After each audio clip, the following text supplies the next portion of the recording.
vážené dámy, vážení páni, milí naši hostia. Dovolujem si v tejto chvíli medzi nami srdečne privítať vzácnu návštevu. V prvom rade vítam predsedu vlády Slovenskej republiky, pána Roberta Fica.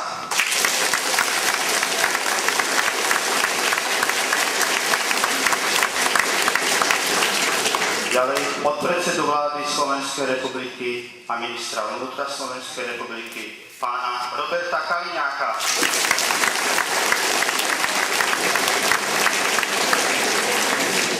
Poslankyňu Národnej rady Slovenskej republiky, pani Magdu Košutovú.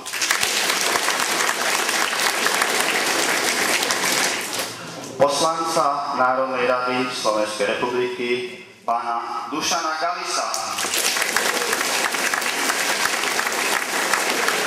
A poslanca Národnej rady Slovenskej republiky, pána Vladimíra Janoša.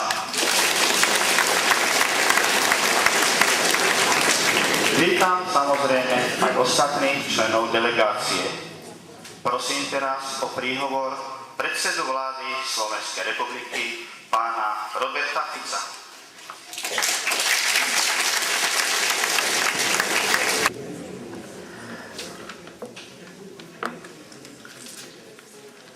Vážený pán starosta, drahí občania Túžiny, Slovenky, Slováci, chcem na úvod poďakovať za krásne pesničky a poprosím ešte jeden krásny potlesk pre dámy, ktoré nás tak obveselili. Ďakujem pekne.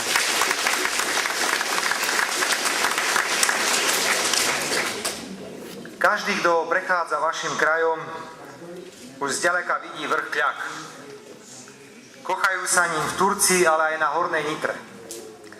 Len kúsok naozaj, čo by kameňom dohodil, je aj vrch Vyšehrad, ktorého hradisko je tu ešte z Veľkomoravskej ríše, z čias starých Slovákov. Žijete naozaj, vážení priatelia, pri srdci Nitrianskeho kniežatstva, kde niekedy panoval mocný Pribina a po ňom tam ako knieža skúšal umenie panovania aj budúci veľký král Svetopluk.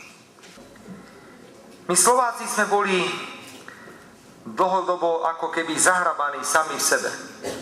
Preto sami zo seba musíme odkopávať zeminu vlastnej ľahostajnosti, aby sme sa sami seba objavili, aby sme sa spoznali a stali sme sa sebavedomými občanmi.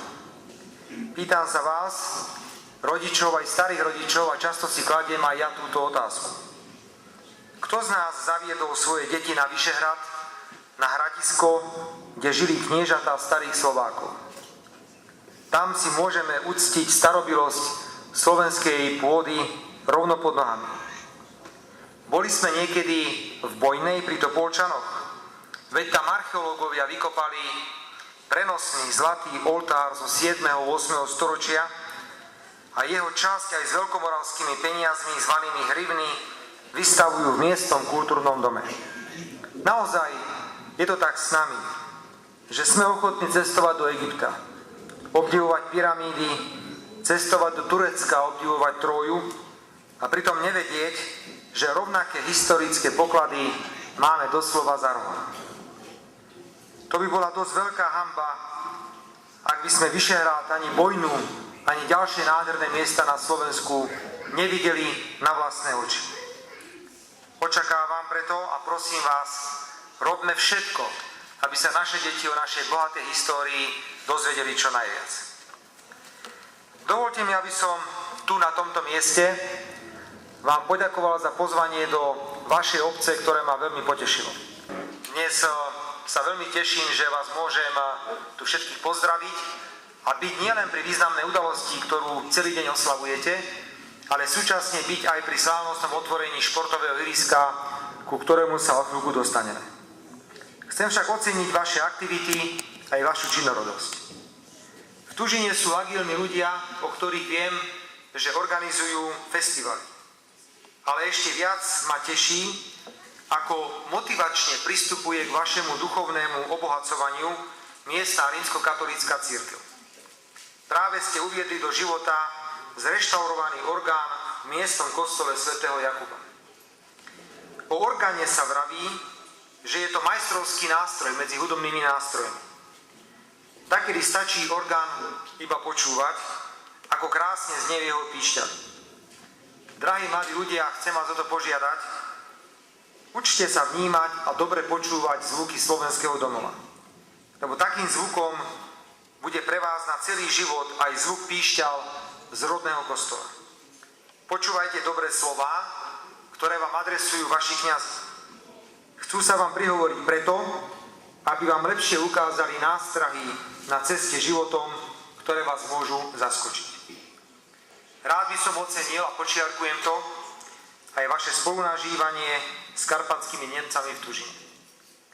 My Slováci, ako štátotvorný národ, oceňujeme lojalitu karpatských Nemcov aj spôsob, akým si veľmi tolerantne udržiavajú svoju nemeckú kultúrnu identitu. Bodaj to tak bolo aj pri maďarskej národnostnej menšine. Dnes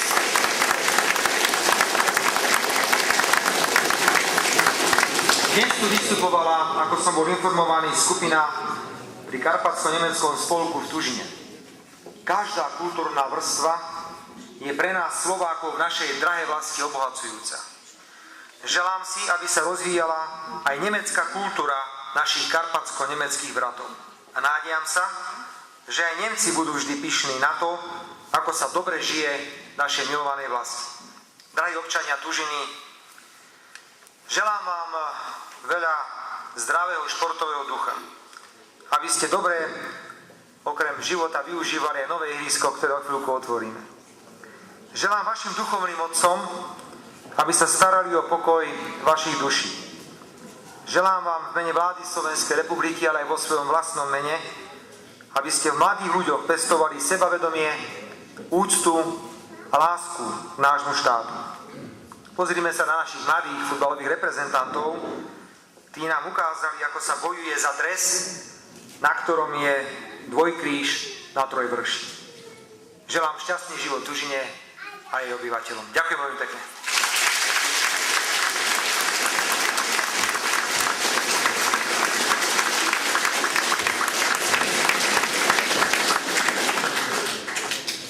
Vážené dámy, vážení páni, po príhovore predsedu vlády pána Roberta Fica sa celá delegácia odoberie do areálu základnej školy, kde bude slávnostne otvorené multifunkčné ihrisko.